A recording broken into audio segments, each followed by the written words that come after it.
Life isn't easy រឿងជីវិតមានសើចមានយំធម្មតា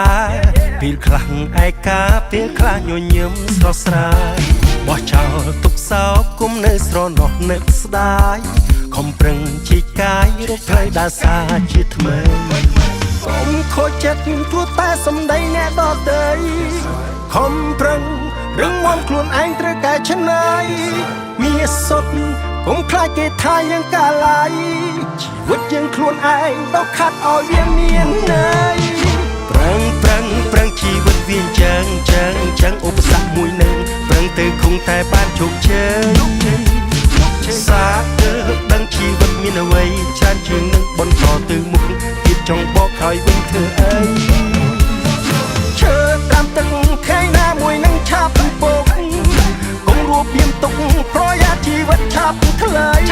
អាចទៅខ្លីតែកុំប្រក្តីស្រមៃតាមយកភាពជោគជ័យបន្តដំណើរទៅទៀតរឿងជីវិតមានសើចមានយំធម្មតាពេលខ្លះឯកាពេលខ្លះញញឹមស្រស់ស្រាយបោះចោលទុកសោគុំនៅស្រណោះនឹកស្ដាយខំប្រឹងជីកាយរកផ្លូវដើរសារជាថ្មីមានថ្ងៃនេះគឺមកពីការខំប្រឹងជីវិតនឹងដួលងើបច្រើនសារមិនដឹងរៀបរាប់ចាប់ដើមពីចំណុចណាគ្រាន់តែដឹងថាជីវិតប្រឹងណាស់រាល់ថ្ងៃមានថ្ងៃនេះគឺមកពីការខំប្រឹងជីវិតនឹងវិញជាការតាំងសេចក្ដីជីវិតផ្លាស់ប្ដូរដោយបានទុកពណ៌ថ្មីទទួលជោគជ័យពេលដែលយើងស្គាល់ខ្លួនឯ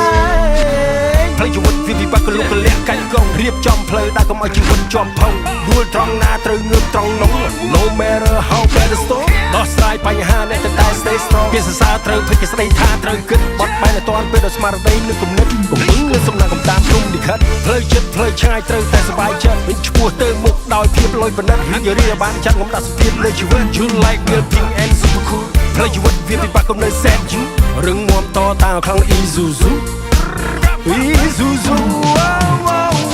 មានថ្ងៃនេះគឺមកពីការខំប្រឹងជីវិតនឹងដួលងើបច្រើនសារ